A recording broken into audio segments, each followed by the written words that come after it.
خاندانی نظام مضبوط رہے گا جبکہ شوہر اور بیوی کی جتنی جنسی دلچسپی ہے وہ صرف آپس میں مرکوز ہو، شوہر کی بیوی پر، بیوی کی شوہر پر۔ ادھر ادھر نگاہیں جائیں گی، کوئی عورت دیکھی نگاہوں میں کھپ گئی، وہی خواب میں آئے گی، اپنی بیوی کی طرف سے توجہ ہٹ جائے گی، اور یہ چیز، وہ بانڈ آف لو جو ہے بٹوین دی اسپاؤسز، اس کو کمزور کرتے ہیں۔ جنسی آوارگی نہ ہو، عورت کو چھپا کر رکھا جائے، وہ مستورات ہمارے ہاں کہلاتی تھی، مستورات۔ پردے کا جو احکام ہے اس جنسی بے راہ روی کو روکنے کے لیے، حسن کہتے ہیں عربی زبان میں قلعے کو، اور جو عورت ان تمام پردوں میں ہے، پردے کہہ رہا ہوں میں، ایک نہیں ہے، اس کو محسنہ کہتے ہیں کہ وہ قلعے کے اندر ہے۔ یا تو وہ خاندان کے اندر رہ رہی ہے، بھائیوں کی اور باپ کی پشت پناہی حاصل ہے اسے، وہ اس کی عصمت و عفت کے محافظ ہیں، یا وہ شوہر کے گھر میں آ گئی ہے تو وقرن فی بیوتکن، اپنے گھروں کے اندر رہو وقار کے ساتھ، تو وہ ایک قلعے کے اندر ہے، محسنات۔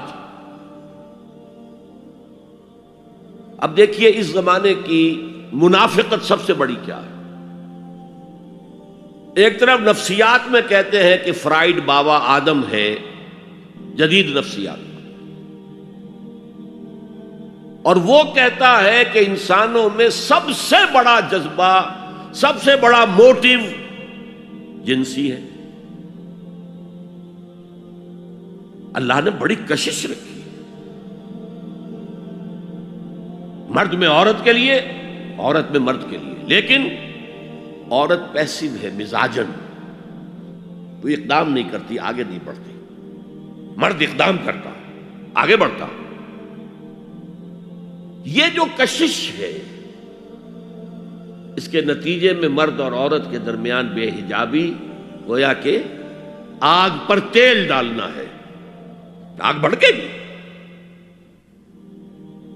اسلام نے اس کو روکا ہے، پورا نظام اس کا معاشرتی، ایک بہت بڑا پردہ پورے معاشرے میں ہے، بہت بڑا پردہ، جیسے یہ چھوٹا سا پردہ آپ کو نظر آ رہا ہے نا، ادھر عورتیں ادھر مرد ہیں۔ اسلامی معاشرہ سیگریگیٹڈ ہے، مخلوط معاشرہ نہیں، عورتوں کا اپنا دائرہ کار ہے، مردوں کا اپنا ہے، کما کر لانا مرد کا کام ہے، عورت کا کام نہیں ہے۔ وہ گھر میں خوش اسلوبی کے ساتھ رہے، اچھے انداز میں پکائے، شوہر کا استقبال مسکراہٹ کے ساتھ کرے، جب وہ گھر واپس آ رہا کام کر کے، بچوں کی دیکھ بھال کرے۔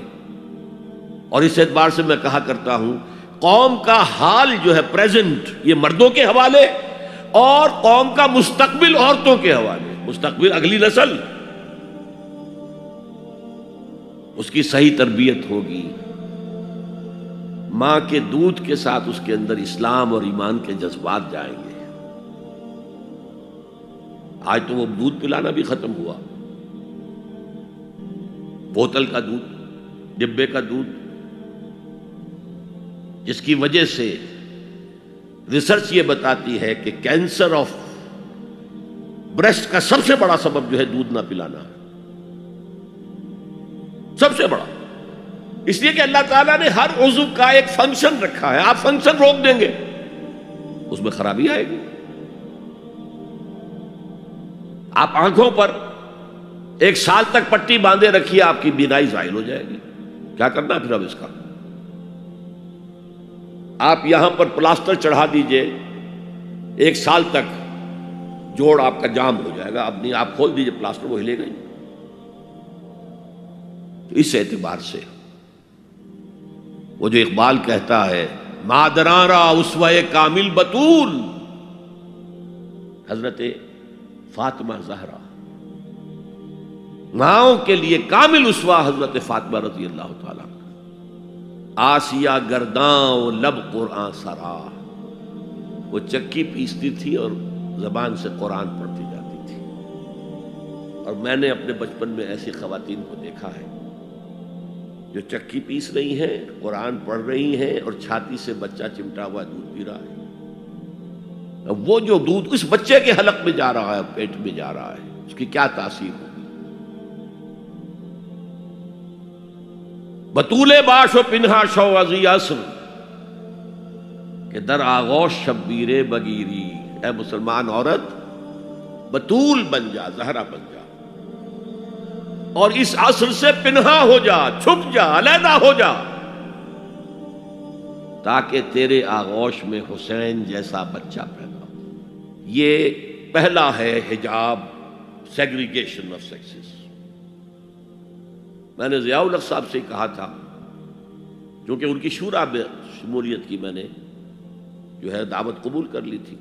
مشورہ دینا ہے، میں اپنے مسجد کے ممبر سے بھی مشورے بھی دیتا ہوں، تنقیدیں بھی کرتا ہوں. جیسے انگریزی کا محاورہ right from the horse's mouth, تو right into the horse's ears کچھ کہا جا سکے تو اچھی بات ہے.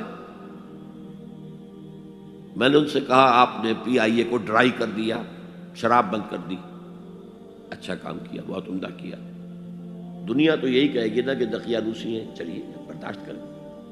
لیکن یہ ایئر ہاسٹسز جو جاتی ہیں کرو کے ساتھ اور 2 ہفتے باہر رہتی ہیں، یہ کون سے اسلام کی روح سے جائز ہے؟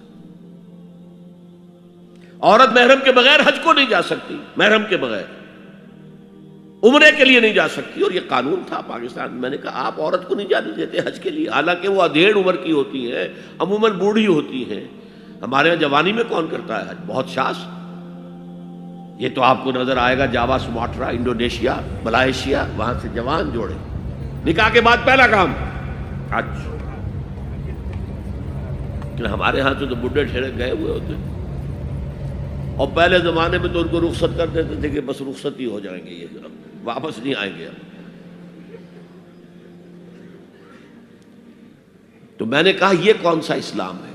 خاموش، چپ.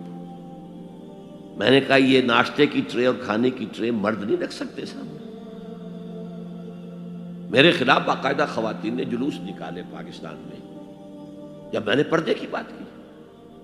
گورنر سندھ کی بیوی جو ہے اس نے لیڈ کیا جلوس کو. میں طالبہ کیا کہ ان کی ٹیلی ویژن کے اوپر جو ہے ان کا سامنے آنا بند کیا جائے. میں نے کہا ٹھیک ہے. بدا الاسلام غریبا ویسعود کما بدا فطوبی للغرباء.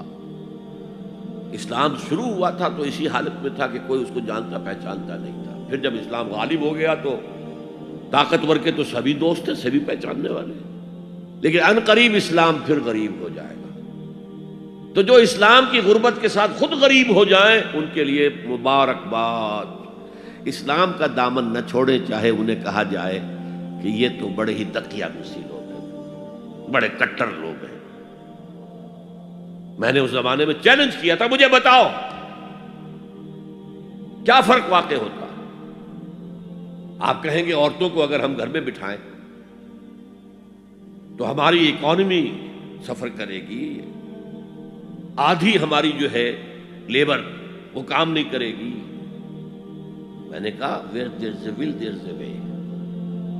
کاٹیج انڈسٹری کا انتظام کرو. نمبر 1، گھروں میں بیٹھ کر کام کریں.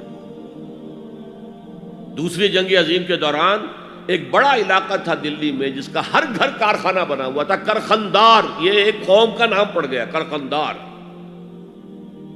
چھوٹی چھوٹی مشینیں لگی، کہیں بٹن بن رہے ہیں، کہیں بکسوئے بن رہے ہیں، کہیں نکریں سل رہی ہیں، کہیں پینٹیں سل رہی ہیں، کہیں جو ہے کرتے سل رہے ہیں، قمیضیں. صبح کے وقت ٹرک آیا، خام مال دے گیا، شام کو آیا، تیار مال لے گیا. عورت نہ گھر سے نکلی نہ باہر گئی، کچھ نہیں، اور کام کیا، کما لیا. کاٹیج انڈسٹری کا انتظام کرو. اسی طریقے سے ایسے یونٹ بناؤ انڈسٹریل جس میں عورتیں کام کریں، عورتیں سپروائز کریں. ورکنگ آورز کم رکھو تاکہ وہ اپنے گھر کا کام بھی کر سکیں. کرو. عورتوں کے ہسپتال میں عورتیں مرد، عورتیں مریض، عورتیں ڈاکٹر، عورتیں مریض، عورتیں نرسز. مردوں کے ہسپتال میں فیمیل نرسز کا کیا کام ہے؟ کیا میل نرسز نہیں ہوتے؟ اور کیا آرمی کے اندر جو فارورڈ یونٹس ہوتے ہیں کہ جو جاتے ہیں محاذ کے اوپر، ان میں کوئی عورت نرس جاتی ہے؟ میل نرسز جاتے ہیں، حالانکہ سب سے زیادہ نرسنگ کی ضرورت وہاں ہوتی ہے۔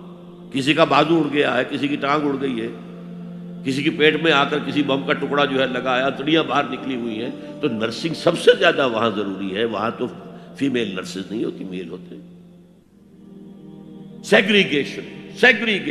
سیگریگیشن یہ آگ اور پانی کا ملاپ درست نہیں ہے۔ تو سب سے بڑا پردہ